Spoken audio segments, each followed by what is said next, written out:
Hello, Lakeview family. I hope you are all doing super well. I'm having a great week.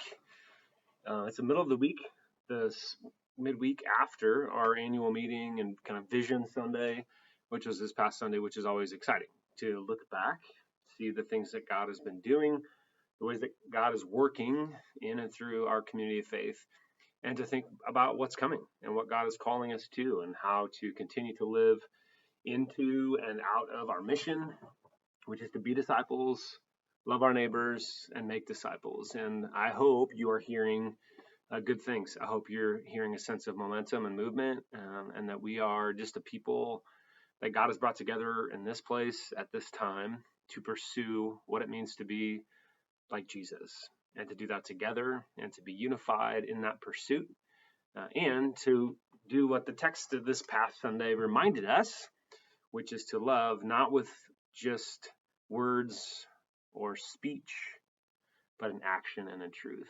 And that the action of what we do, how we live out this call to love, is how people will know that we are Christian. And so I'm excited to continue to investigate. If you remember our little prop, we had our little magnifying glass to investigate the things that God is doing in this church. And specifically, my call to you is to investigate your own life, right? What is God doing in you? Like, how is God using you to make disciples? And for some of us, that answer is maybe it's not happening, and that is okay. The reality of moving forward and finding growth and movement in the kingdom is just being honest with where we are. And in a few weeks, I don't know when, but I was talking to the staff as we think about this idea of making disciples.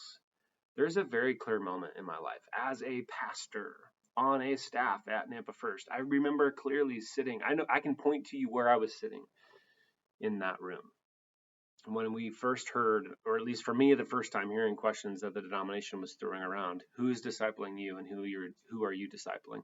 And as a pastor, I honestly could not answer that in terms of intentionally discipling. Now, was it kind of happening because I was around people both that were kind of mentoring or influencing me, and vice versa with me doing that for others? Sure. But it was not an intentional pursuit. And that was incredibly convicting. And so I hope we can wrestle more with that these coming days and weeks and months and years, to learn together how to be disciples and to make disciples, and in the process love our neighbors. So this Sunday, we are going to have an awesome opportunity to hear from, for the first time, Pastor Kylie as an ordained elder. Now, she's preached a couple times before and does an incredible job, but this will be the first time that she will be preaching as someone who is ordained in the Church of the Nazarene. And we are excited for her. These are big moments for the local church to see the fruition of those who God is raising up in ministry. And, Kylie's been here for about 3 years, and a lot of her journey toward ordination happened in different places, but we played a significant part, and we are a part of that journey, and we can celebrate with her what God is doing in her life. And she'll be continuing the series in 1 John, and she'll be in chapter 4, and the title of her sermon is Compassion as Proof. And so we're continuing to investigate, we're continuing to prove this idea of what it means to love, and to think about what the author of 1 John was talking about, and the ways in which he was instructing the people that he was writing to in those days. And so we will look at this idea of compassion as proof. And I'm excited to hear from Kylie. I hope you enjoy hearing from other voices.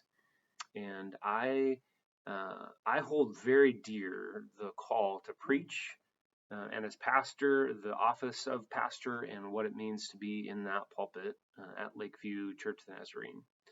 And I also hold very dearly being who God has called and created me to be as a pastor.